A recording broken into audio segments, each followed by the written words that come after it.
तो नमस्कार, मैं हूं आपके साथ कुशल गुप्ता। ट्रेडर्स डायरी में आपका बहुत बहुत स्वागत है और मेरे साथ ट्रेडर्स डायरी खेल रहे हैं अरमान। इनफैक्ट पिछले 2 दिन से अरमान ही आपके साथ जुड़े हुए हैं और यहां पर आपको ये देखना है कि मिड वीक सेशन इस पर किस तरह का रुझान अब हमारे बाजारों पर देखने को मिलता है। कल तो हमने देखा ही कि बाजारों में थोड़ी बहुत तेज़ी भी आती हुई बनी, खासकर अदानी ग्रुप के शेयरों में जिस तरह की पॉजिटिव न्यूज़ फ्लो आया और उसके बाद जिस तरह की तेज़ी देखने को मिली।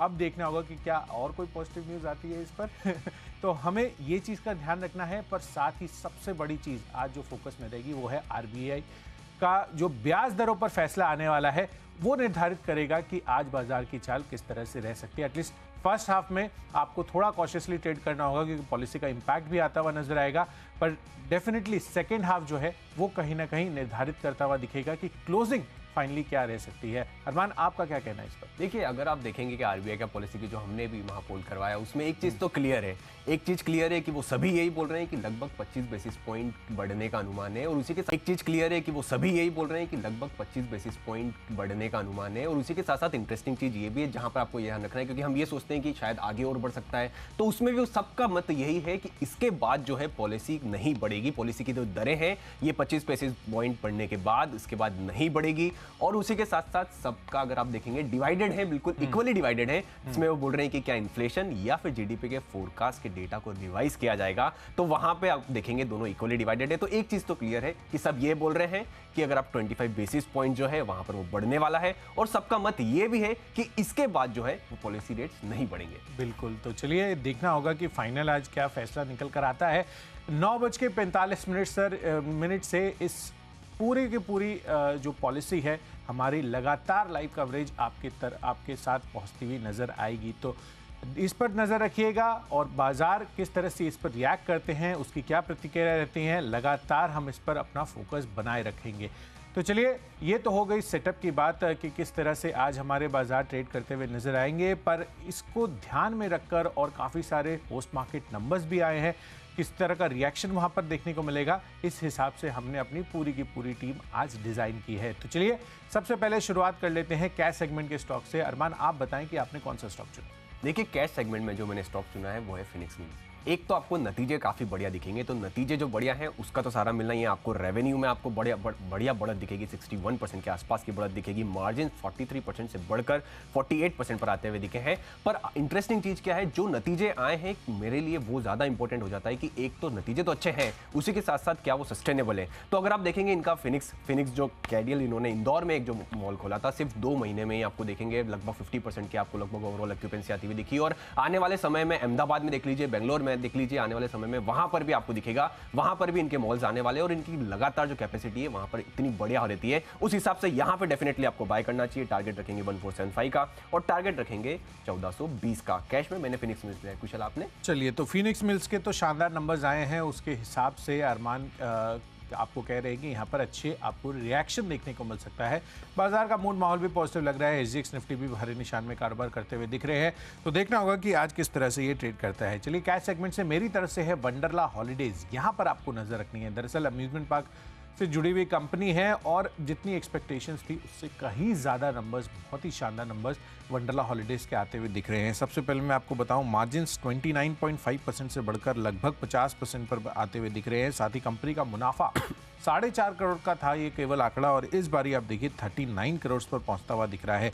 तो हर एक पैरामीटर, चाहे ऑपरेशनल लिहाज से, top line, bottom line, company ने बहुत ही बेहतरीन प्रदर्शन किया है और इसका रिएक्शन आज आपको देखने को इसमें मिलेगा, क्योंकि कल के सत्र में भी इसमें प्री स्टॉक मूवमेंट आपको नहीं आता हुआ दिखाया है। तो आप यहाँ पर अपनी श्योरिटी बना सकते हैं कि अच्छी तेज़ी बन सकती है। तो 374 रुपये का यहाँ पर आसपास की क्लोजिंग रही है। 386 का टारगेट बनाइए, 370 रुपये ये आपको स्टॉप लॉस रखना है। चलिए बढ़ते हैं अपनी अगली कैटेगरी जो है डेरिवेटिव स्पेस की, और इसमें सबसे पहले जो कैटेगरी है जिसकी हम बात करते हैं वो है फ्यूचर्स की। और फ्यूचर्स में आज अरमान मैंने स्टॉक चुना है नवीन फ्लोरेंट का। यहाँ पर खरीदारी कीजिए। नंबर्स काफ़ी शानदार आए हैं, यहाँ पर भी 26.2% से बढ़कर 27.6% के मार्जिन और मुनाफा भी 55% बढ़कर 107 करोड़ पर आया है। तो नंबर्स के लिहाज से नवीन फ्लोरेंट पर नजर रखिए। 4410 रुपये का टारगेट आज के लिए बनाना है और 4250 ये आपका स्टॉप लॉस बनेगा। जी बिल्कुल, अगर सबसे पहले बात करें तो वंडरला हॉलीडेज कुशल को शायद इसलिए भी पसंद है, वो भी 2 दिन की छुट्टी से आए हैं, उसका भी फायदा हो सकता है शायद। बट गया नहीं मैं वहाँ पे। अच्छा तो बात कर लेते हैं फ्यूचर्स में। फ्यूचर्स में मैंने लिया है जीएनएफसी। अगर आप देखेंगे यहाँ पर मिक्स सेट ऑफ आपको नतीजे दिख रहे हैं, मिक्स सेट ऑफ नतीजे हैं, पर फिर भी एक इंटरेस्टिंग चीज मैं पॉइंट आउट इसलिए करना चाहूंगा क्योंकि आप इनका इन्वेस्टर प्रेजेंटेशन पेज नंबर 7 देखेंगे कि यहाँ पर सबसे ज्यादा जो कट हुआ है वो मार्जिन में हुआ है, 28% से गिरकर 16% के आसपास आते हुए दिखे हैं। तो मैं वो इन्वेस्टर प्रेजेंटेशन पेज नंबर 7 में जिसमें उन्होंने 8 पॉइंट बोले, पर मैनेजमेंट ने कहीं पर भी ये चीज नहीं बोली कि ये जो मार्जिन है ये बॉटम आउट हो चुके हैं। तो भले उनका रेवेन्यू आपको दिखेगा हाईएस्ट एवर बोल रहे हैं, वो सब चीजें क्लियर है, पर मार्जिन में अगर वो ये कहते कि यहाँ से बॉटम आउट हो चुका है तो मेरा कन्विक्शन और उठ जाता। उस हिसाब से यहाँ पे आपको फ्यूचर सेल करने हैं। टारगेट रखेंगे 507 का और स्टॉप लॉस रखेंगे 528 का। ऑप्शंस के हिसाब से मैंने लिया है अंबुजा सीमेंट की बात करेंगे। इसके नतीजे आपको कल मार्केट के टाइम पे जब क्लोजिंग के आसपास आते हुए दिखे थे, पर कंपनी ने मार्जिन जो है वो मेंटेन किए हैं। इंटरेस्टिंग चीज ये है कि बहुत कम कंपनियां सीमेंट के सेगमेंट में ऐसी है जो मार्जिन जो है वो मेंटेन कर पा रही है। और उसी के साथ साथ एक पॉजिटिव आउटफ्लो ये भी आता हुआ दिखा कि अब हो सकता है कि वो जीएसटी की दरें उसका भी इनका फायदा हो सकता है। तो इसलिए अंबुजा सीमेंट पे यहाँ पे आपको जो है कॉल ऑप्शन यहाँ पे बाय करना होगा, जो कि 390 का मिल रहा है, 22.5 का मिल रहा है। टारगेट रखेंगे 29.5 का और स्टॉप लॉस रखेंगे 20 का।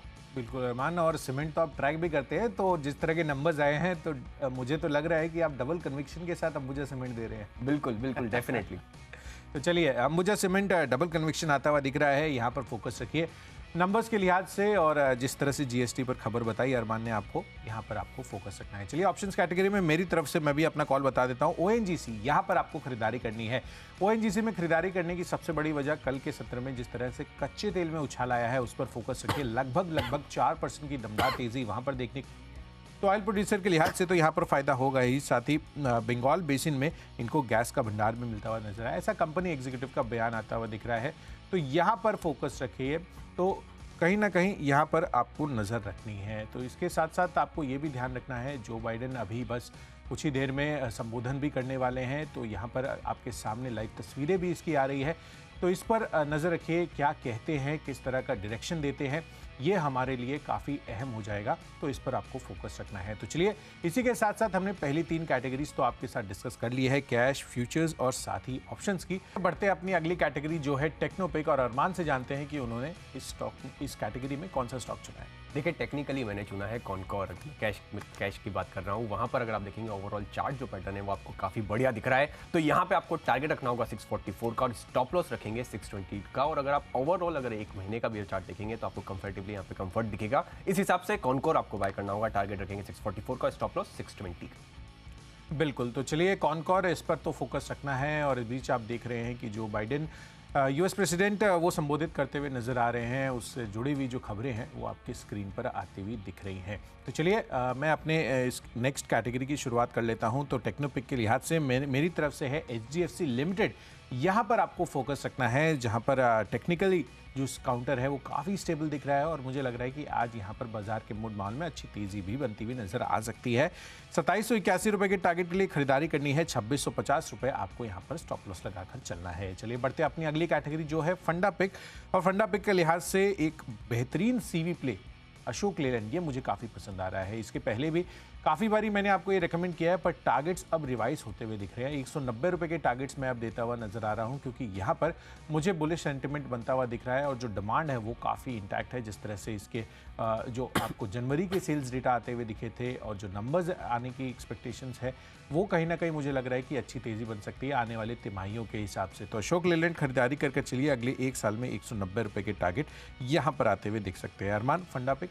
देखिए, फंडामेंटल के हिसाब से मैंने लिया है ग्लोबल हेल्थ, जो कि अगर आप देखेंगे मेदांता, क्योंकि ओवरऑल अगर आप देखेंगे ये स्पेस मुझे काफ़ी बढ़िया है, क्योंकि जो मल्टी स्पेशलिटी हॉस्पिटल तो है ही सही, प्रमोटर्स की बहुत बढ़िया क्वालिटी है, और उसी के साथ साथ आने वाला समय जो इनके लिए काफ़ी बढ़िया है, जो नए हॉस्पिटल्स आ रहे हैं। इसलिए आपको ड्यूरेशन रखना होगा 15 मंथ्स का, और टारगेट रखेंगे 550 का। और इन्वेस्टमेंट के हिसाब से आपको बाय करना है पॉलीप्लेक्स। पॉलीप्लेक्स का रीज़न ये है, एक तो काफ़ी बिटन डाउन है, और ये अगली तिमाही जो आने वाली है वो तो इसकी कमजोरी आने वाली है, पर मैं आपको बड़ा प्ले देखने के लिए बोल रहा हूँ। 15 महीने के आसपास का आप यहाँ पर ड्यूरेशन रखेंगे, क्योंकि जो इनके प्रोडक्ट्स है बेसिक नेसेसिटी में लगभग 70% रेवेन्यू, तो मुझे नहीं लगता कि वहां पे इतनी ज्यादा गिरावट आने वाली है लॉन्ग टर्म के हिसाब से। और यहां पर मेरे को वैल्यू बाय दिख रहा है, इसलिए आपको ड्यूरेशन रखना होगा 15 महीने का, और टारगेट रखेंगे 1800 का। चलिए, निवेश के लिहाज से मेरी तरफ से है कमिंस इंडिया का काउंटर कैपिटल गुड स्पेस पर अच्छा प्ले है, नंबर्स भी आ जाने वाले हैं और अच्छे नंबर्स की एक्सपेक्टेशन से, तो खरीदारी करके चलिए। अगले 1 साल के लिए 1700 रुपए के टारगेट्स अब मैं कमेंट्स के बनाकर चल रहा हूं, तो निवेश के लिहाज से यहां पर आपको इन्वेस्टमेंट करनी है। चलिए मेरी तरफ से अगली जो कैटेगरी है खबरों के दम पर, यहां पर मैंने स्टॉक चुना है आरवीएनएल का। लगातार ये हमारे फोकस लिस्ट में रहा है क्योंकि कंपनी ने अच्छे ऑर्डर विंस किए हैं इस बारी। ऑटोमेटिक ब्लॉक सिग्नलिंग कार्य के लिए यहाँ पर ये L1 बिडर घोषित किया गया है। लगभग 70 करोड़ रुपए का ये प्रोजेक्ट है और अगले 9 महीनों में इसे पूरा किया जाएगा। तो 75 रुपए के लक्ष्य के लिए यहाँ पर खरीदारी कीजिए, 70 रुपए आपका स्टॉप लॉस बनेगा। देखिए खबरों के हिसाब से अगर आप ओवरऑल देखेंगे तो यहाँ पर खबरें तो काफी कंपेटिवली करें, पर नतीजों पर मैंने लिया है थर्मैक्स, क्योंकि अगर नतीजे इनके देखेंगे तो आय तो लगभग 27% बढ़ी है, पर इन्होंने मार्जिन्स भी जो है वो भी बढ़ाए हैं। तो ऐसी कंपनियां जहां पे आय बढ़ रही है पर मार्जिन्स भी बढ़ रहे हैं, वो काफी इंटरेस्टिंग हो जाता है। इसलिए आपको थर्मैक्स बाय करना होगा। टारगेट रखेंगे 2065 का और स्टॉप लॉस रखेंगे 1985 का। तो चलिए नंबर्स को लिहाज से तो थर्मैक्स हमने चुन लिया है और काफ़ी अच्छी वहाँ पर नतीजे आते हुए दिखे हैं। बढ़ते हैं अपनी आखिरी और फाइनल कैटेगरी जो है माई चॉइस की तरफ, और यहाँ पर मैंने तीनों के तीनों खरीदारी के स्टॉक चुने हैं, जिसमें सबसे पहला अरमान बेयर क्रॉप साइंस। यहाँ पर खरीदारी करनी है। नंबर्स के लिहाज से 6.7 से 8.2%, मुनाफा भी 59% तक बढ़ता हुआ नजर आया है। तो खरीदारी कीजिए।